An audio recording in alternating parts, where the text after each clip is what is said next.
our Herald TV viewers a very warm welcome. We are launching this new program entitled Health and Happiness, and you are witnessing the very first episode in this program.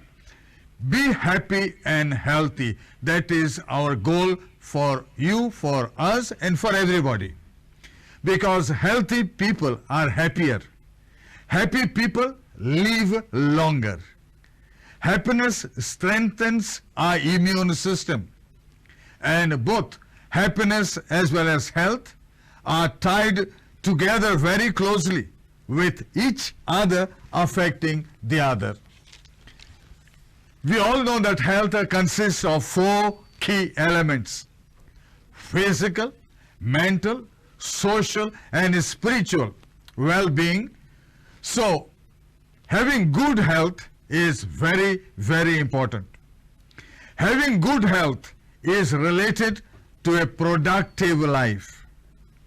It has been found that money had a much smaller impact and role on happiness than health and relationship did it. We have a lot of mental issues are on the rise, and conditions like anxiety, depression, stress is affecting a large section of our population.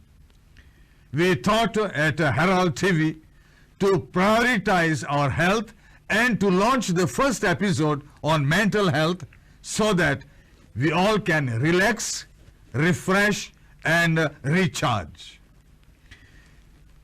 Be at your healthiest and happiest. Are mental health issues increasing? We are lucky that we have an expert with us, and he is our own Goan, who was a student of the Goa Medical College way back in earlier days, and then he also worked in the Institute of Psychiatry and Human Behavior, having done his MBBS from the GMC, and at the time the last course from the Bombay University, earned a diploma in psychological medicine, again from Mumbai.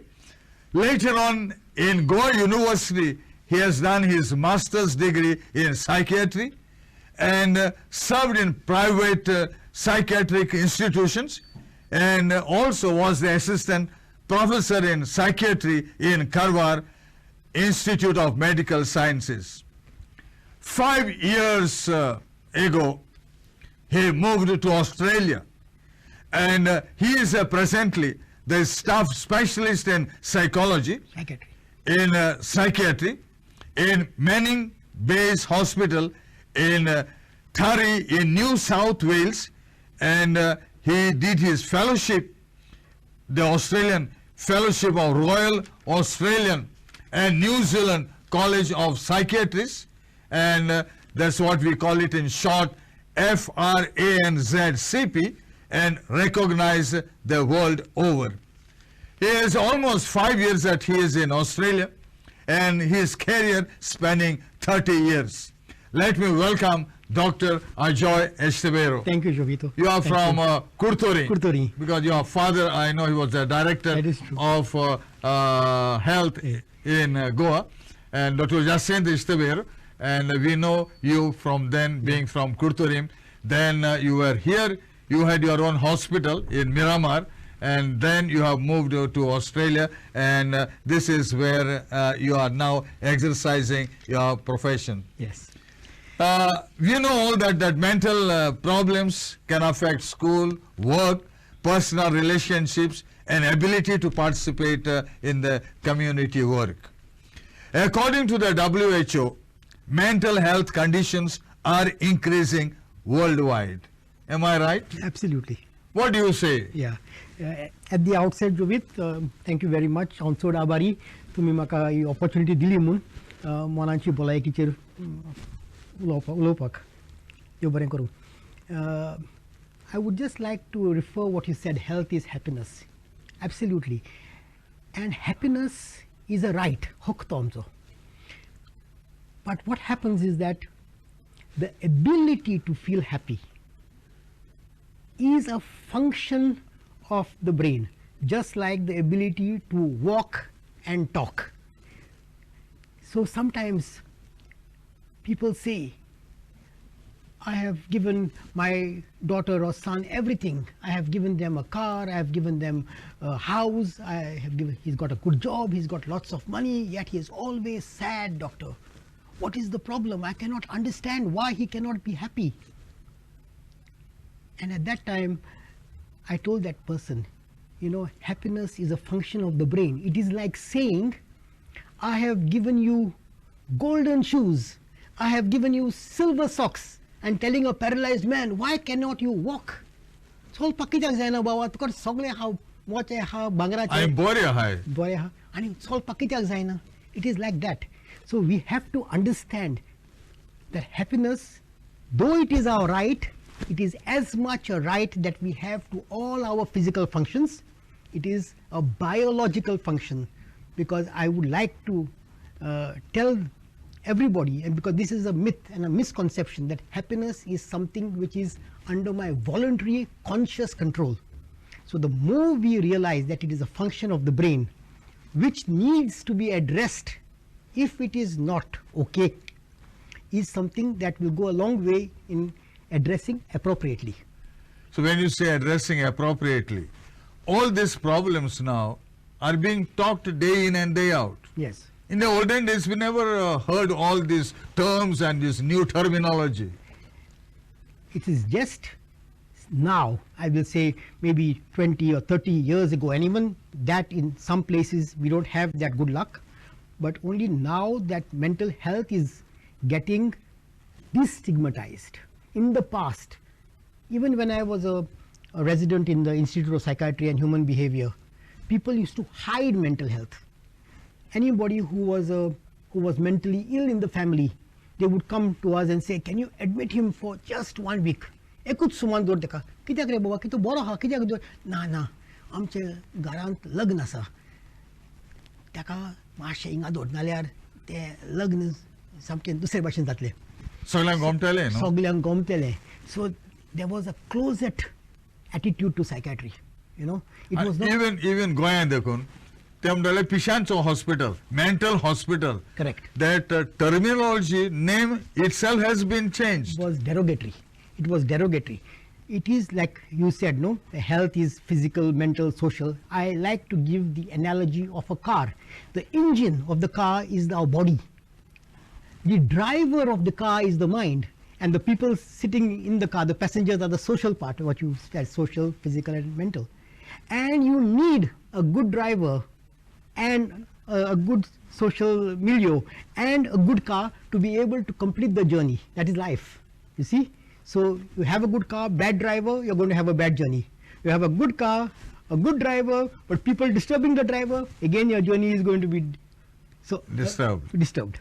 A good driver, good people, bad car, again. So you need all three to be harmonious to be able to enjoy that good life. Well, I would say the mental would be even perhaps greater than your physical. Absolutely, because the mind drives the body, and that is an important determinant of good health. If you have a healthy mind, optimistic, positive mind, you are going to have automatically good healthy functions. Yeah, even now this term, be positive, The outlook, be positive, is an outlook that you have. So like you practice good physical things, good exercise, good lifestyle, good diet, good sleeping habits, all good habits that are promoting good physical health.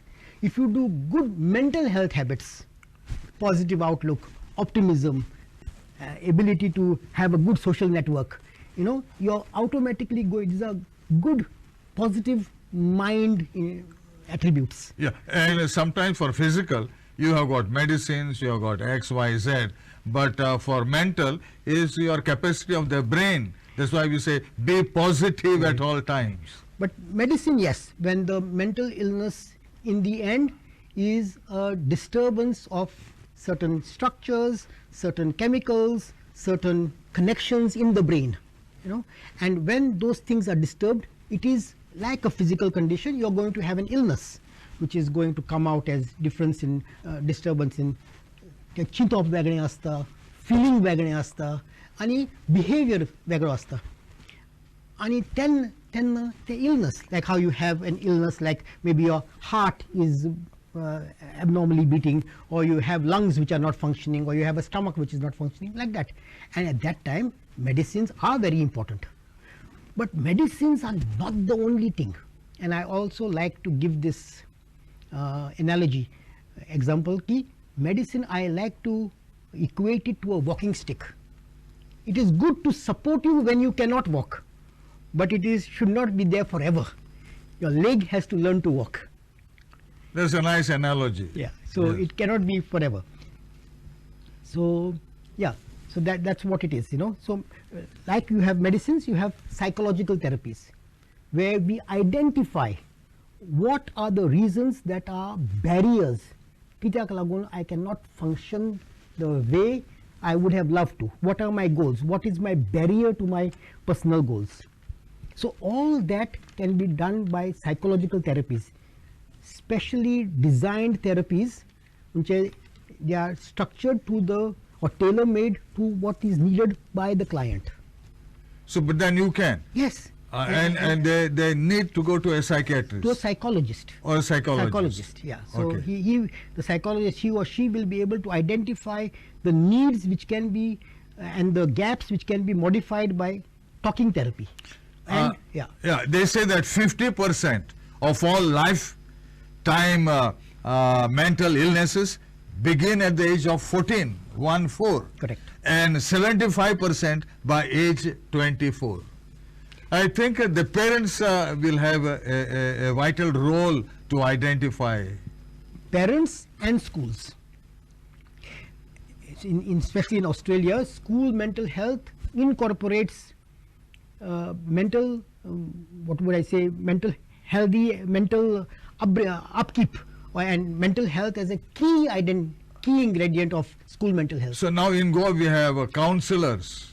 Maybe they are doing part of this job. Yes, yes, and we are now slowly evolving into educating lay people, you know, because sometimes the psychologists and psychiatrists are not available for the amount of population that we have in India. So we are educating lay people in being able to identify early signs, in being able to identify things that can be done by lay people, and escalating what cannot be done by them to the professionals. So with some training, you can give them the basics. Yes. To identify maybe the initial... Correct. You have been a stalwart in first aid, Jovito. So like that, there is mental health first aid also. Yes. Especially I was in Bhuj. Yes. During the earthquake. Yeah. And there was a doctor.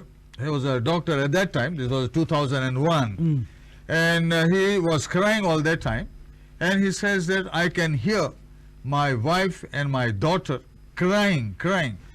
Their house had crumbled. But he says, no, they are there and nobody is helping me. So probably he had got what we call a brief psychotic episode. It was probably psychosis, you know, or it could be what we have, this post-traumatic stress disorder. The trauma was so much that it interferes with the way you think and analyze and process information.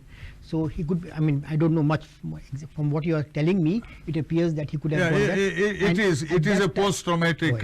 And at that time, he would have done well with what we call trauma therapies. Yeah, there were no trained trauma therapists in India, and I was there with the Red Cross at that time, and we had to bring experts from the United States. Oh, I see. Yeah. And even now, the first aid now for mental problems has been introduced very recently. Yes, yes, correct. The other thing that I would like to speak about, and which, you know, is seen differently here compared to the Western world, is suicide. Yeah, suicides are also on the rise. Yeah, and that is what I want to talk about. What pains me the most, when people say he or she committed suicide, which means that suicide was a voluntary, conscious act, because it used the word committed, which means that he was in control of that act. This is where I am most pained about, because it blames the person and puts the family into shame, guilt, embarrassment, awkwardness, not knowing how to explain to friends and family. I want to tell people, think about it. Just think of a condition, say like cancer. When cancer comes into the body, it changes the configuration of the body, and the body then does not have that configuration which is conducive to life, and therefore death takes place. Similarly, when a condition of the brain, maybe depression, maybe psychosis, maybe schizophrenia, let us leave the cause alone.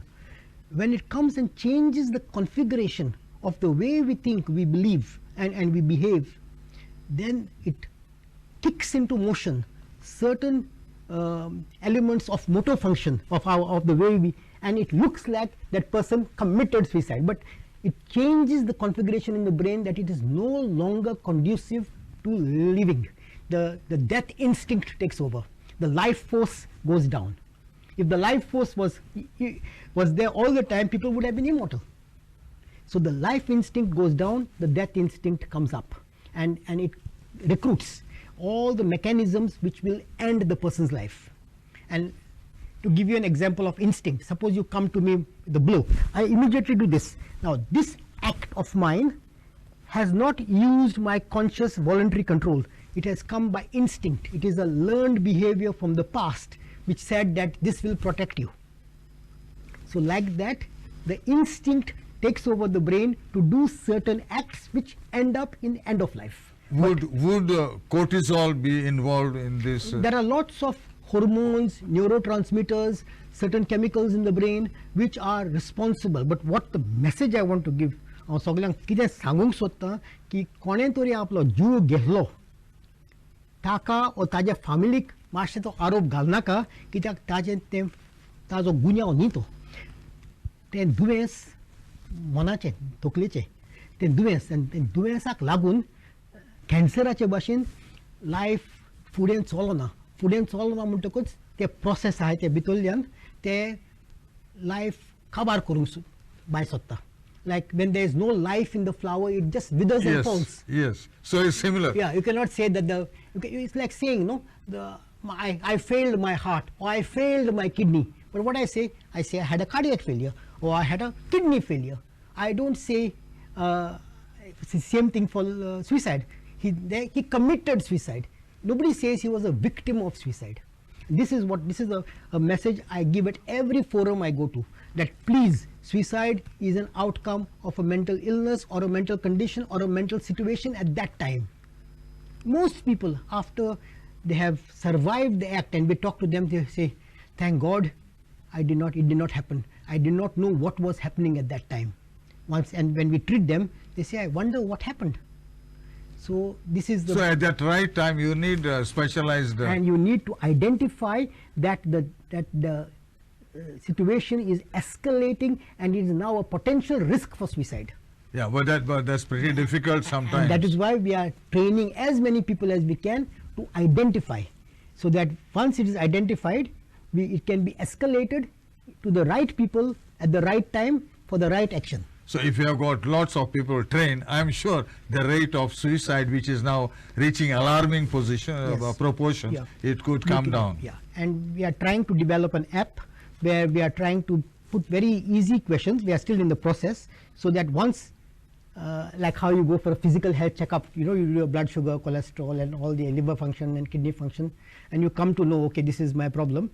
Like that, through those questions, we will be able to sort of categorize that, okay, you're having this problem, but it can be handled by a person who doesn't need to be a psychologist or psychiatrist. We call it the buddy brigade. You're like a friend. Sometimes you can open better to a friend than to a professional. Yeah, because now they say that relationships is equally important. Right. So that way we will be able to identify early and respond in time, rather than wait for it to balloon into a crisis. But is the rate of suicide has reached alarming proportions now? That's why I think that has been a big eye-opener and an alarm bell for all of us, to act. But the whole idea of bringing this topic was to convey that it is not, that committed, don't make it his fault or her fault. It is an outcome of mental illness. Things have changed, no longer allowing a person to continue living. So there's no control. Absolutely not. It's your brain is Absolutely not. It's out like, of gear, yeah, sort yeah. of a thing. It is something like a heart function or kidney function which is going on. You are not having control at the moment. Your conscious control over your brain or heart. It is going on. Yes, on its own. Autonomously. Autonomous, yes, yes. And even I remember that World Mental Health Day now, Right. they observed on 10th of October 2022, and they came with this slogan, make mental health for all a global priority. Are you in agreement with this? Absolutely. And what is saddening, Dukkitak Bhokta, is for all this time, we did not give any importance to mental health, thinking that it was, oh, you can be happy, you can be sad, it was in your hand. And the person who was psychotic was supposed to be, he was hidden. So it's not that it's rising, it's that more and more people are coming out with it. And therefore this is an opportunity, because if we are able to address it, we will be able to have a lot of better outcomes, productivity, a healthy mind, happy mind, productive mind, ability to do more for family, for work, for himself. So there is definitely, if each person becomes better and better, the society and the civilization improves automatically. You're going to get a better outcome. So you have thrown light on so many new ideas, new concepts, and I hope it will help all of us to increase our mental capabilities. With this episode, the first one that we have launched, we thank you very much, and we know that we will miss you once you go back to Australia, Okay. but we would like to be in contact with you. Yes, thanks to digital age, now it does not matter where is your physical presence. The world has become the home. You can connect with anybody from anywhere, anytime. I think we will, especially Definitely. when your app is ready. Please share with us. Yes, yes. And on behalf of Herald TV, let me thank Dr. Ajoy Estibeiro for being Thank you. with us. Jovito, Thank you very much, Dr. तुमकां Ajoy. एकदम देव बरें करूं, म्हाका ह्यो chance दिलो म्हण. Thank you, doctor. Thank you.